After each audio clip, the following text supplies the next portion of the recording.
This is Tewkesbury, in the heart of Gloucestershire. It's a peaceful, historic town, but in July 2007, it looked very different.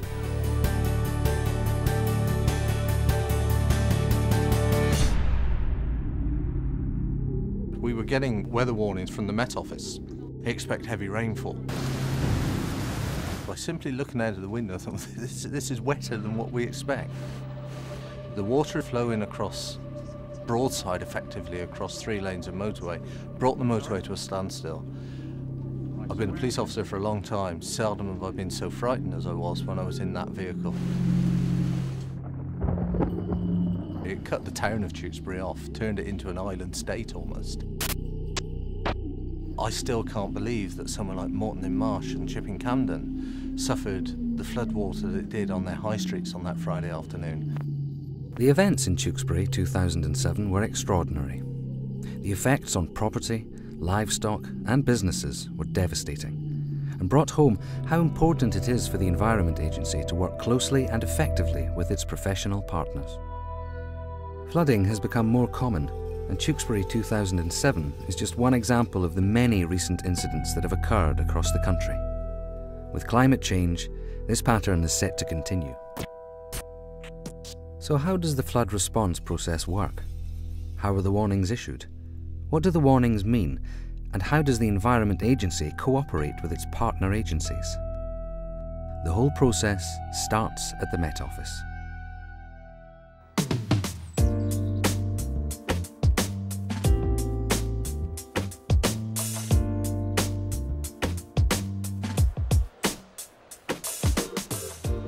Here, some of the most sophisticated weather modelling programs provide forecasts and climate change advice to customers around the world. The forecasts are prepared in the Operations Centre. The forecast starts with a very simple first step. We need to know exactly what's going on in the atmosphere at the current time. To enable us to do this, we have a really quite extensive observation network. We then provide that information to our supercomputer, which uses some very complex mathematical models, and that helps us to then formulate what's going to happen in the future. We can then look at the various heavy rainfall parameters, for instance, and see whether they are likely to exceed the criteria we have for the various warnings. Weather warnings form part of a suite of warnings which the Met Office provides. These are colour-coded, relating to the risk of disruption and the timescales prior to the event. There is an advisory, an early warning, and finally a flash warning.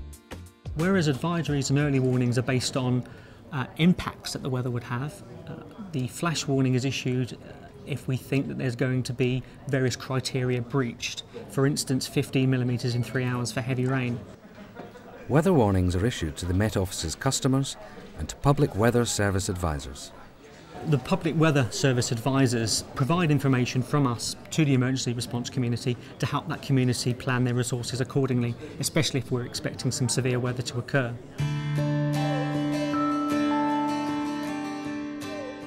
At the Environment Agency, forecasts and weather warnings from the Met Office are received by the Regional Monitoring and Forecasting Duty Officer. In terms of the interaction that the forecasting duty officer has, it tends to be via phone to the Met Office. They'll discuss the implications of the Met Office forecast, and also by phone direct to the area incident room to the flood warning duty officer, explaining exactly what they're seeing on screen, what does the forecast show, what is the confidence in the forecast, really to help the area flood warning duty officer to make an informed decision on issuing a warning or not. Flooding is quite complicated to predict. You have immediate effects of flooding from rainfall falling onto the ground, overwhelming sewers and surface water systems and causing surface water flooding, and then maybe a few days later will run into the rivers and cause flooding in that way as well. To help the Environment Agency predict flooding events, there is a network of telemetry stations across the country measuring rainfall and river heights and flow rates. Using sophisticated measuring equipment, this key source of information is gathered automatically and relayed directly back to the Regional Monitoring and Forecasting Duty Officer.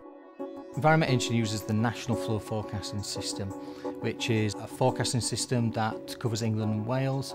This is the system that actually takes the information from the telemetry, takes the catchment conditions, takes the current rainfall forecast from the Met Office, runs it through a series of complicated models, and out the other end what the duty officer sees is essentially a line on the screen which indicates what level a certain gauge is going to get to. The forecasting duty officer really does add value to the forecast that the computer essentially generates. And what the forecast duty officer can do is potentially throw in some what-if scenarios. What happens if it's going to rain for an extra 25 minutes? What happens if it's going to rain for another 30 millimetres? Put that into the model so the duty officer is a bit more informed about the information he's seeing on the screen. They will then look at their flood procedures and issue potentially a flood watch, a flood warning or a severe flood warning, or undertake operational activities based on that forecast flood level. It's critical that these warnings get out to the public quickly and efficiently.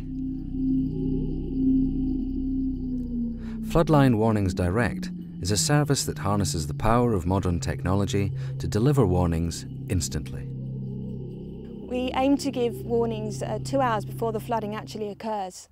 This is to allow people to prepare themselves, move their valuables, their documents upstairs, potentially move out if they need to.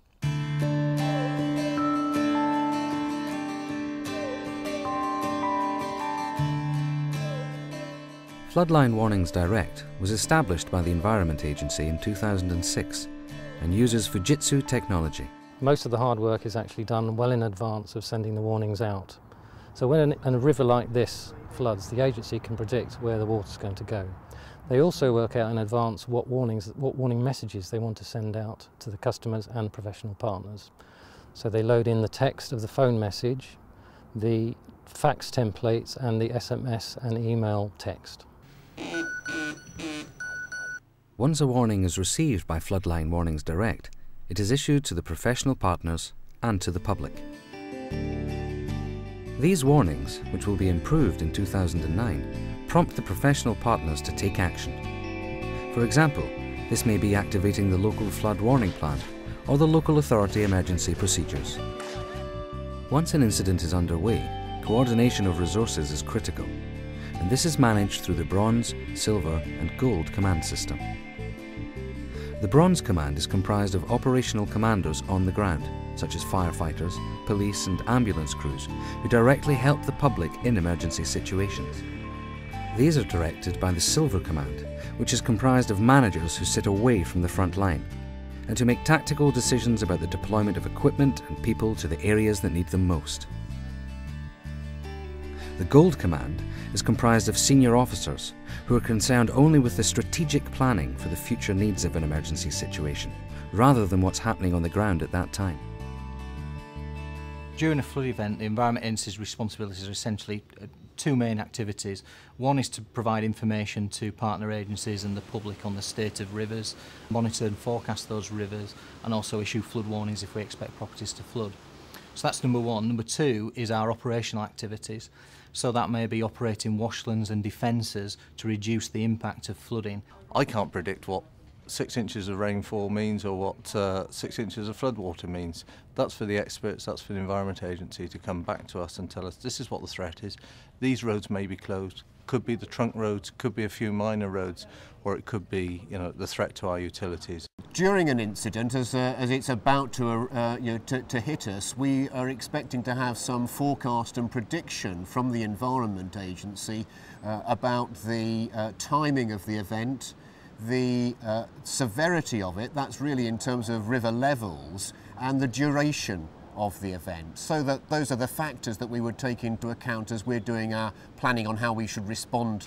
The whole purpose of the coordinated response is to restore normality as quickly as we can. And in order to do that, we have to have that information to make those reasoned decisions. The Environment Agency is pioneering the use of new science to better understand where water naturally flows and pools during an extreme rainfall event. The Environment Agency has been working very hard looking at modelling surface water flooding, and very, very broad scale, but it's a starter. After the pit review recommended that we should start engaging with this work, we've looked across England and Wales and done this broad scale modelling, supplied that to local authorities to add value to that in terms of they may have historical records of surface water flooding or local knowledge that they can add to these this data, so we can start to build up this picture of where these hotspots are for surface water flooding across England and Wales. Partnership is a key aspect of the Environment Agency's role to warn the public of potential risks of flooding. Partnership with the Met Office to assess the risks. Partnership with Fujitsu services to issue warnings. And then, once an incident is underway, partnership with the police, other emergency services, utility companies and local authorities to contain the damage and minimise the impact on the citizens of the affected region.